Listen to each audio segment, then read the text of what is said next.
Welcome to all from Talha academy. আজকে আমরা একটা বিষয় শেয়ার করতে যাচ্ছি, সেটা হচ্ছে যে আপনারা যারা ঘরে বসে অনলাইনে আপনার এই রিটার্ন জমা দিতে যাচ্ছেন তাদের জন্য আমাদের আজকের এই আয়োজন। আমি শুরু থেকে যাচ্ছি। প্রথমে আপনার গুগলে গিয়ে এই রিটার্ন লিখলেই পেজটি চলে আসবে। তারপর আমরা এই রিটার্নে ক্লিক করব। ক্লিক করার পরে আমাদের এরপরে এই রিটার্ন এখানে আসবো। এই রিটার্ন এখানে আসার পরে আমাদের এখানে দুইটা পেজ দেখাচ্ছে, একটা আই এম অলরেডি রেজিস্টার্ড আর একটা হচ্ছে I am not yet registered. যাদের অলরেডি টি90টা রেজিস্ট্রেশন করা আছে তারা আপনার আই এম অলরেডি রেজিস্টার্ড লিখে ক্লিক করবেন। যাদের নেই তাদের জন্য আমি বিষয়টা শেয়ার করতেছি।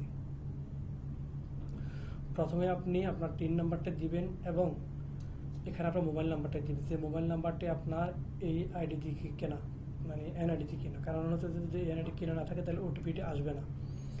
অথবা আপনি মোবাইল নাম্বারটি কি এই এনআইডি কিনা আছে কিনা সেটা আপনি 16,000 রেখে এভাবে ডায়াল করলে নিম্নলিখিত নাম্বার ডায়াল করে আপনি চেক করে নিতে পারবেন। এখন হচ্ছে যে যাদের আছে তাদেরটা আমি দেখাচ্ছি, কারণ এটা করে আমি ইনফরমেশন দিয়ে দেখাতে পারবো না। আমি দেখাচ্ছি যাদের আছে। আমরা এখানে এই রিটার্নে ক্লিক করব। ক্লিক করে আই এম অলরেডি রেজিস্টারে যাব। আমি একটি ডাটা আমার অফিসের একজনের টিন আইডি এবং পাসওয়ার্ড ইউজ করে একটা ডাটা দেখাচ্ছি, স্যাম্পল বেসড। ক্যাপচাটা দিব GUZD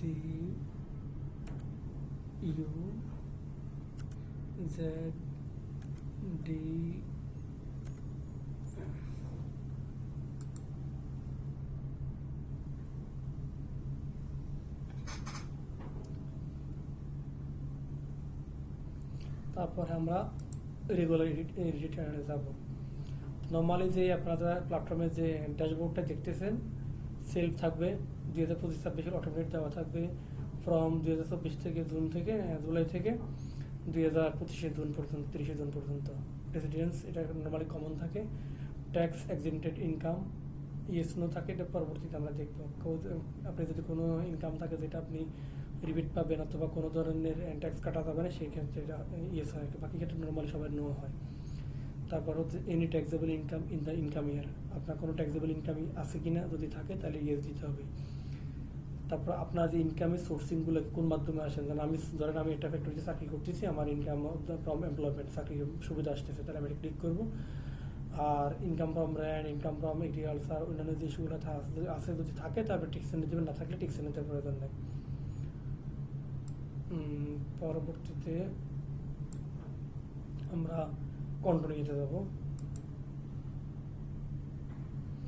এখানে আপনি দেখবেন সিলেক্ট লোকেশান, কোন এরিয়ার জন্য আপনি, ঢাকা নর্থ সিটি আছে, ঢাকা সাউথ সিটি আছে, চট্টগ্রাম সিটি কর্পোরেশন আছে, আদার সিটি আছে। নর্মাল যদি এই সাইটের বাইরে হন তাহলে আপনি আদার এরিয়া সিলেক্ট করতে পারবেন। Claim tax rebate for investment, কোন ইনভেস্টমেন্টে যদি রিবেট সার্ভ পেতে চান তাহলে আপনি ইয়েস ক্লিক করবেন, সার না হলে নো ক্লিক করবেন।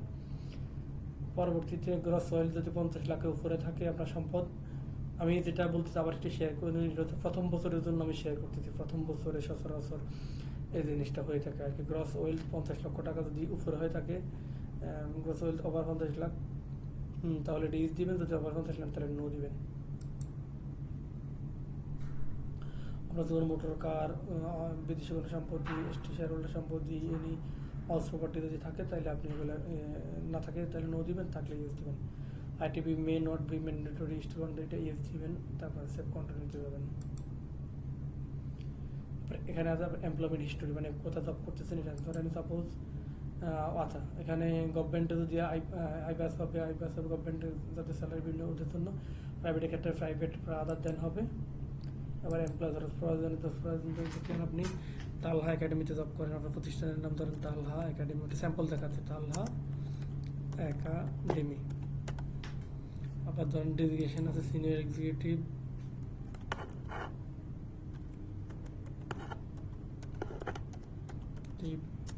সাপোজ ধরেন HR,